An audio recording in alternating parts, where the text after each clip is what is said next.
Week after week, thousands of us have been in training ever since we in New Zealand undertook to pull our weight in this war. We knew, and the men in camp knew, that the training was for a war that would be fought on the other side of the world. We knew that ships would take the New Zealanders there, and already many of those who went have fought and suffered in the front line. Yet until now, only a handful of us have known what troop departures look like, how it feels to say au revoir to soldier friends and relations at the ship's side, the sorrow and the pride of it.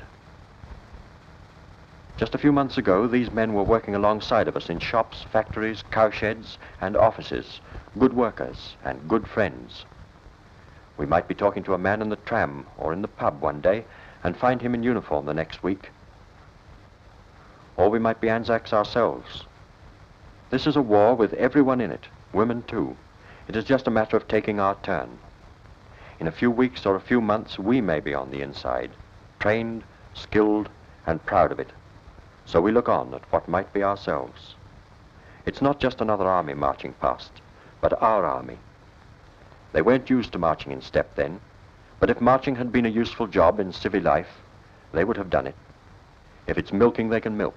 If it's building roads, they can navvy. If it's banking, they can bank. And if it's fighting, they can make a pretty thorough job of that too. Anytime we see them, they are marching or on parade, with only their shoulder patches to show that here's a group of men skilled in every trade and profession. Soldiers who used to be civilians and took all their skill into the army with them. Artillery, nurses, Army Service Corps, signalers, Air Force, and plain PBI. Gunners, doctors, grocers, telegraph operators, men from the public works and women from the hospitals, workers and employers, our army, ourselves. Civilian into soldier. It's an old story, but this time it is about us, and that makes it different. There is no goose-stepping here. Just the swinging stride of free men who have put on their working clothes and got into step for the biggest job ever tackled. They are soldiers and fighters, because as things are, only soldiers and fighters can make the world safe for civilians to live in, safe for women and children and decent, ordinary people.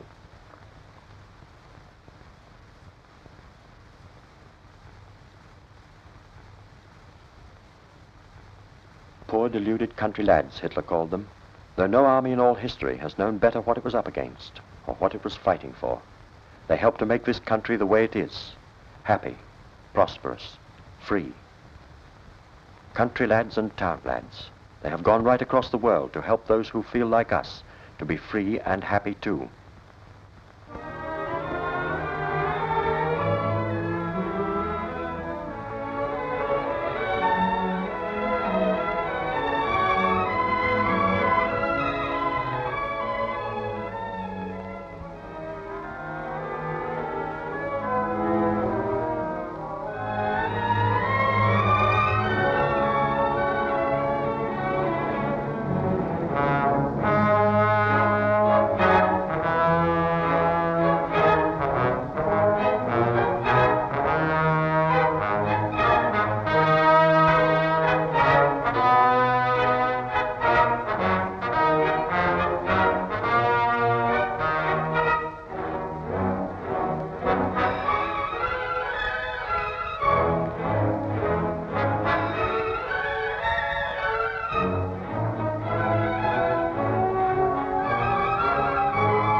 Most of these men have never been to sea before, except perhaps to cross the straits. In the good times in summer, the surf at Muriwai has drawn them away from home, or the pines at Waikuku, or the scarlet carpet of Pahutakawa petals on the road to Ohope Beach, or maybe just the fun of taking the kids to St. Kilda, or Sumner, or Takapuna. This time it is no picnic, and the end of the journey is halfway round the world and back again. It is the adventuring of men going off to war. There's pageantry and excitement and laughter, and under it all a grim purpose, a war to be fought by men who have the courage to say au revoir, when they know that for some of them it must be goodbye. Canoes and ships brought the New Zealanders here long ago, fighting New Zealanders, pioneers looking for elbow room, men and women who couldn't be shut in against their wish.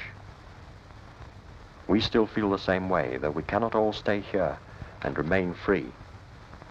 Some of us must fight, these men and more of us when the time comes. And so ships still plow down through the Pacific, not for tourists any longer, but for the men who can help to beat back repression and dictatorship. As a people, we are a little reserved and very determined. We usually know which way we want to go, and when we've made up our minds about it, we go there. The men in the army know what they are fighting for, and the rest of us feel with them that what they have undertaken is the right thing to do. We are proud of them, and our pride is mixed with sorrow at their leaving us. But we have never gone in for anything without knowing what lies ahead, what difficulties and hardships there are. Our men know that too. They will be back amongst us sometime, not fighting then, but helping to remake the world, a world fit for people who have risked so much for the right to be free.